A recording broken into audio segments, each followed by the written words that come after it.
දෙනාටම ආයිබෝවන් වණක්කම් හතර ශ්‍රේණියේ අද මම ඔයාලට උගන්වන්න හදන්නේ පුතාලා තුන්වෙනි කොටස. අපි දැන් ගිය සතිය ඉගෙන ගත්තා නේද? අද තියෙන්නේ තුන්වෙනි කොටස. අද තුන්වෙනි කොටසෙන් මම උගන්වන්නේ මේ ස්ථාන නාම. ස්ථාන නාම. පොදු ස්ථාන වල නම් තමයි දෙන්න හදන්නේ දැන්.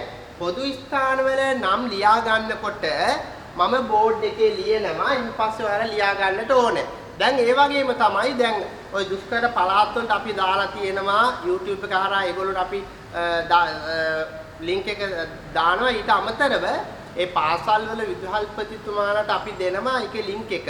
ඒතකොට WhatsApp group එකට දාලා තියෙනවා. ප්‍රශ්නේ තියෙන්නේ මේක නොමිලි අපිට හැමදාම දාන්න බෑ.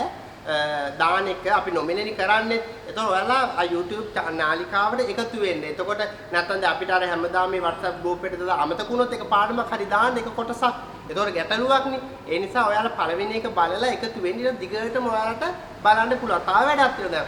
හතරවෙනි ශ්‍රේණියේ කෙනාට තුන්වෙනි පාඩම ඉගෙන ගන්න බැරි වුණා නම් පන්ති මොනවා හරි ගැටලු තිබිලා දැන් ගිය අවුරුද්දේ නිවාඩු තිබ්බනේ. එතකොට තුන්වෙනි පාඩමේ තුන්වෙනි ශ්‍රේණිය කියලා පාඩම ඉගෙන ගන්නත් පුළුවන්. තේරුණා නේද? හරි. අද අපි පොදු ස්ථාන ඉගෙන ගමු. පොදු නාම, පොදු ස්ථාන. පොදු ස්ථාන අපි ඉස්සෙල්ලාම ලියනවා පාඩසාලේ. මේ මොකද්ද? මේ ලියන්නේ විෂය නිර්දේශය අනුව තියෙන පාඩම්. Sunday bus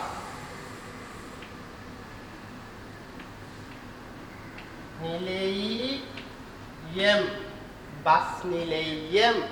ඊට පස්සේ අපි ලියනවා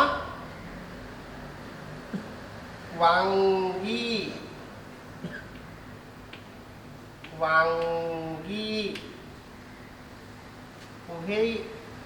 පුහෙයි රෙද නිලයම්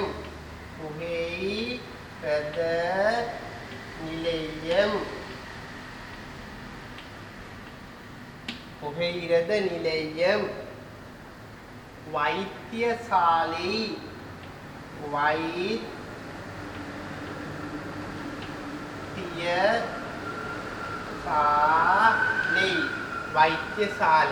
පාඨශාලේ කියන්නේ මොකද්ද?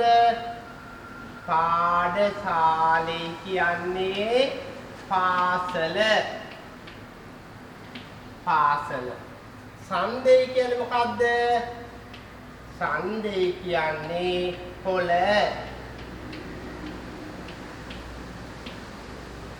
බස්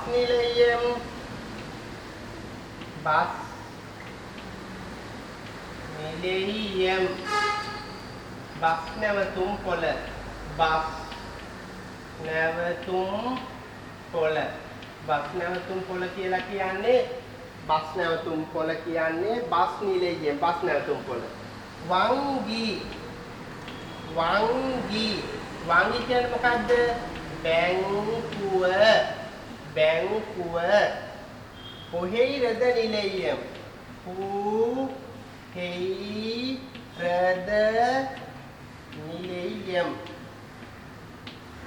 දුම්රිය පොළ.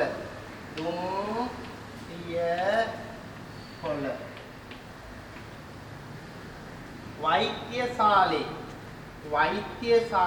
කියනවා වෛද්‍යශාලේ. රෝහල. මෙයා ගොඩක් දුරට ඔයාලා පේන්නේ නැද්ද දන්නේ? තුක හොතට බලා ගන්න. පාඨශාලේ පාසල, Sunday පොළ, බස් නිලයම් බස් නැවතුම් පොළ. මොකද්ද? බස් නැවතුම් පොළ. වංගි කියන බැංකුව. වංගි කියන්නේ මොකද්ද? බැංකුව. බංකුව නෙමෙයි බැංකුව. පුහෙයි රෙද නිලයම් දුම්රිය පොළ. මොකද්ද? දුම්රිය පොළ. වෛද්‍යශාලේ රෝහල. වෛද්‍යශාලේ කියන්නේ මොකද්ද? රෝහල. වෛද්‍යශාලේ රෝහල. ලියා ගන්න දැන් බලන්න.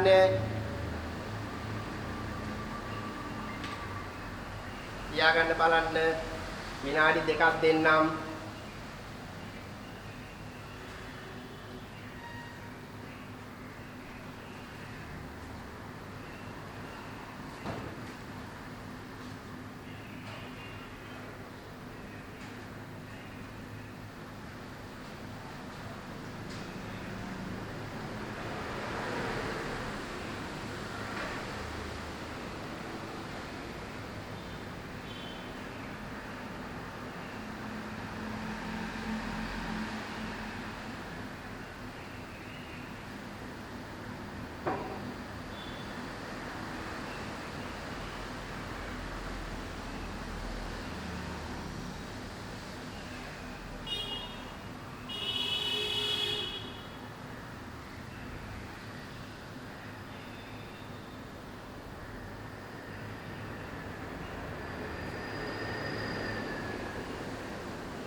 පොදු ස්ථාන කියලා දුන්නේ තුන්වෙනි කොටස.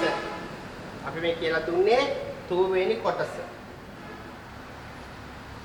නැවතම එක වතාවක් කියලා හොඳට බලා ගන්න. පාඨශාලේ.